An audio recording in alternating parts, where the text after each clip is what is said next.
nakita met nga one of the board of directors is a public official, so that's one ground nga talaga aglalo na the decision making na.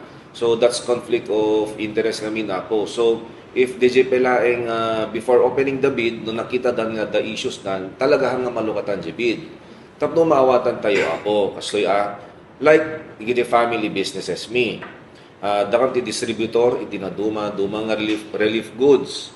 Kitatan imbiling ko nga aming nga pamilya handa mabalin at participate. Kasi nga board of director handa mabalin at participate iti oraan na nga government procurement. So bidding.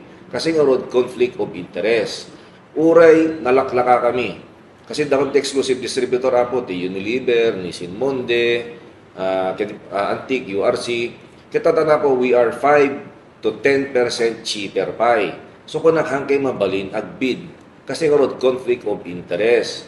So DJ pa lang under the Republic Act 12009 nga baro kita po hanga mabalin. So ure mampay maidulin mo ala panunutin nyo delikadesa apo. So that's the main ground no apay na disqualify DJ Namco apo nga nagbid.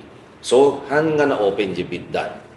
Nalakada ibaga nga makasave ti city kasi nga rod nalukatan ti biddan. So dite amon usto di jayen kasi nagalisto ibaga nga nakasave kay kumati 7 million kunana mabalin pa nga ibaga na nga nakasave kay kumati 50 million kasi ramen nalukatan ti bid.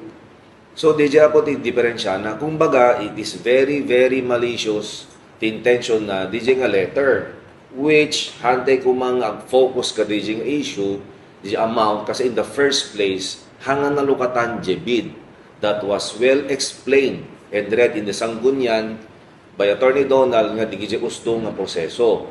Now, no di da maawatan, I'm sorry na lang, no di you maawatan the DJ Apo. So, better listen and DJ explanation iti back Apo. So, tapi das medyo legal metaming letter di back up which was read last session. Pero na one of the qualifications for you to bid is makita di technical. Nakikita yung mga technical. And that was one of the main reasons nga na-disqualify yung bidder kasi conflict of interest nga eh. So, under the Republic Act 12009 na lahat ng government employee or sitting public official, hindi pwedeng mag-bid sa mga public biddings. Let's say, ganito na lang. Paano kung nanalo si Namco? One of the owners is a sitting board member. Kung nagkaso sila, di lahat kami damay. Basic po.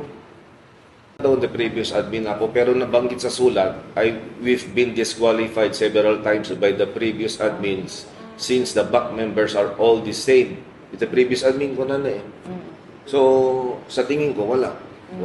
Kasi the back members, meron namang legal basis ang back So, yun, bawal nga yung sulat ni Faustino Tongpalan. Yun. Members should divest. Kagaya ko, nag-divest din ako. I choose public service before business. Kaya ko, kung ba di nila kaya. Ganun lang naman So, they should divest for them to join. Also, my family is one of the taxpayers. 5 out of 10 family namin. Paano kung gano'n ang mindset namin? Dapat manalo kami sa bidding kasi kami ang top taxpayer. Di ba? Wrong mindset. O tapos, kung yung mga investors dito, sa Manila sila nagbabayad ng tax, may national tax allotment naman, bumabalik naman sa atin. Same. So, hindi dapat gano'n na pang mindset. Let's be clear. Hindi gano'n. Na dapat kami, top taxpayer, dapat we are more privileged. Hindi gano'n po. Kung gano'n ang mindset, edi ang magsasakripisyo yung mga tao, constituents po. So, ang mangyayari niyan,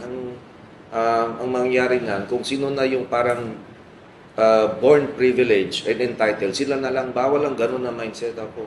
Bawal. Isa pa, one of which is yung under declaration. So, yun yung isa pang reason kung bakit sila na-disqualify. Manipod dito City Hall para iti IFM News. Idol Gina V, Tatak, IFM.